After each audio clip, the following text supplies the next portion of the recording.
Assalamualaikum warahmatullahi wabarakatuh. Hai teman-teman, apa kabar semuanya?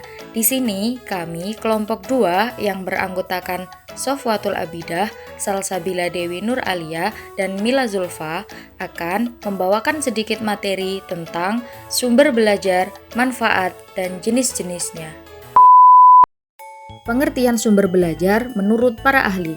Sumber belajar menurut Nyoman Sudana Degeng adalah segala sesuatu yang berwujud benda dan orang yang dapat menunjang belajar sehingga mencakup semua sumber yang mungkin dapat dimanfaatkan oleh tenaga pengajar agar terjadi perilaku belajar.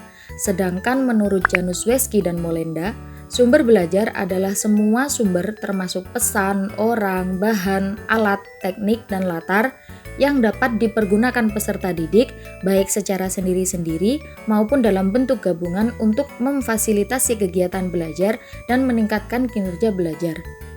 Sejalan dengan pendapat itu, Sills dan Ricci menjelaskan bahwa sumber belajar adalah segala sumber pendukung untuk kegiatan belajar, termasuk sistem pendukung dan materi serta lingkungan pembelajaran.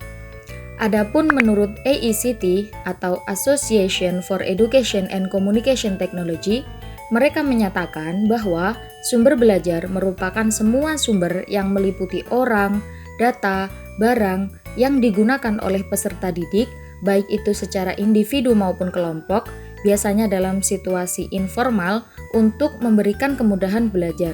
Sumber-sumber belajar itu meliputi orang, pesan, bahan, teknik, alat, maupun latar. Nah, dari keempat pendapat di atas dapat disimpulkan bahwa sumber belajar adalah segala sesuatu dapat berupa orang, benda, lingkungan, alat, bahan, teknik, dan lain sebagainya yang dapat dimanfaatkan sebagai sumber oleh pendidik dan peserta didik untuk kepentingan proses belajar mengajar. Sumber belajar dalam pembelajaran adalah untuk memberi kesempatan kepada siswa agar mendapat pengetahuan dan dapat memperkaya ilmu pengetahuan. Beberapa fungsi lainnya diantaranya yang pertama, meningkatkan produktivitas pembelajaran. Sumber belajar berfungsi sebagai mempercepat laju belajar dan membantu guru untuk mempersingkat waktu belajar serta mengurangi beban guru untuk menyajikan informasi melalui sumber belajar. Yang kedua, memberikan pembelajaran yang bersifat individual, yakni memberikan kesempatan kepada siswa untuk lebih berkembang dengan kemampuan masing-masing dan mengurangi kontrol guru dalam proses pembelajaran. Memberi kesempatan siswa untuk dapat dan memperkaya pengetahuan dengan sumber belajar melalui alat belajar. Membuat proses belajar lebih bermakna dengan menggunakan sumber belajar yang menarik agar mudah diingat dan dipahami oleh siswa. Memberikan dasar yang lebih ilmiah terhadap pembelajaran. Dasar ilmiah didapat dengan cara perancangan program pembelajaran yang lebih sistematis dan pengembangan bahan pengajaran yang dilandasi penelitian sehingga hasil akan lebih terpercaya. Manfaat sumber belajar diantaranya yang pertama, memberi pengalaman langsung dan konkret kepada siswa. Yang kedua, menyajikan sesuatu yang tidak mungkin dikunjungi atau dilihat oleh siswa secara langsung dan konkret, seperti di museum. Yang ketiga, menambah pengetahuan dan memperluas cakrawala di dalam kelas. Contoh yang bisa diambil adalah dengan menggunakan atlas. Siswa dapat menambah pengetahuan dan memperluas cakrawala meskipun di dalam kelas menggunakan atlas. Yang keempat, memberikan informasi yang akurat dan terbaru. Yang kelima, memberi motivasi siswa untuk lebih menyukai dan giat belajar. Yang keenam, siswa lebih terbiasa untuk berpikir, bersikap, dan berkembang secara lebih lanjut.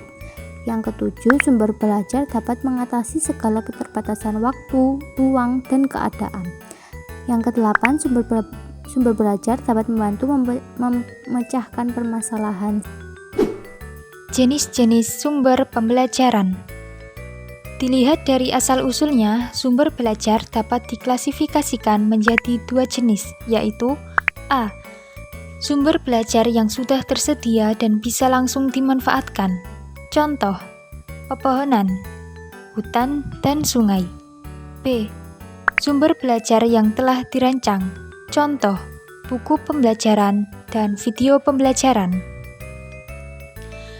Sumber belajar yang dikemukakan oleh AICTE dapat diklarifikasikan dalam bentuk tabel sebagai berikut. Sumber belajar, pengertian, contoh yang dirancang sebagai contoh 1, contoh yang dimanfaatkan sebagai contoh 2. 1. Pesan merupakan informasi pembelajaran yang disampaikan kepada peserta didik yang dapat berupa fakta, pengertian, ide, nilai, dan data. Contoh 1. Bahan pembelajaran.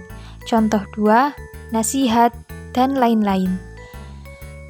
2. Orang merupakan seseorang yang berperan sebagai pencari, pengelola, penyimpan, penyaji informasi atau pesan.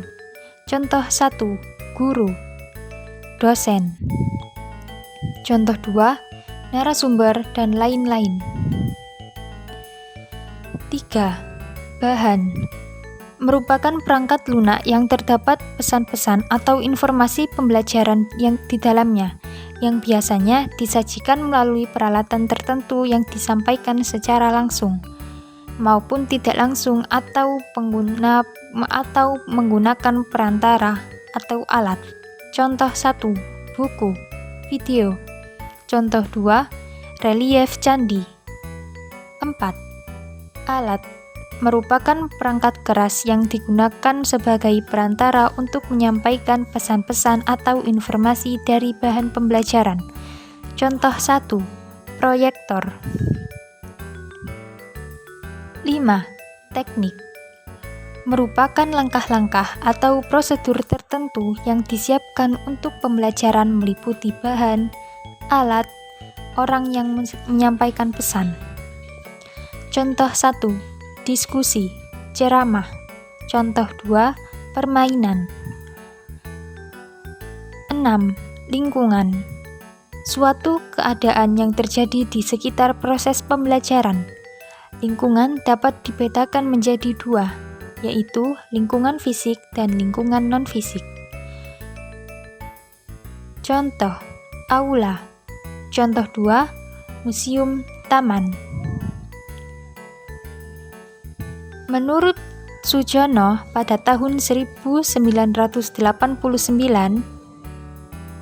mengklarifikasikan sumber belajar ke dalam beberapa kategori. 1. Sumber belajar cetak. Contoh, buku, ensiklopedia, majalah, dan lain-lain. Sumber belajar non-cetak. Contoh, video, slide, film, dan lain-lain. 3. Sumber belajar berupa fasilitas. Contoh, perpustakaan, auditorium, lapangan olahraga, dan lain-lain. 4. Sumber belajar kegiatan. Contoh, kerja kelompok, wawancara, simulasi, dan lain-lain. 5. Sumber belajar lingkungan.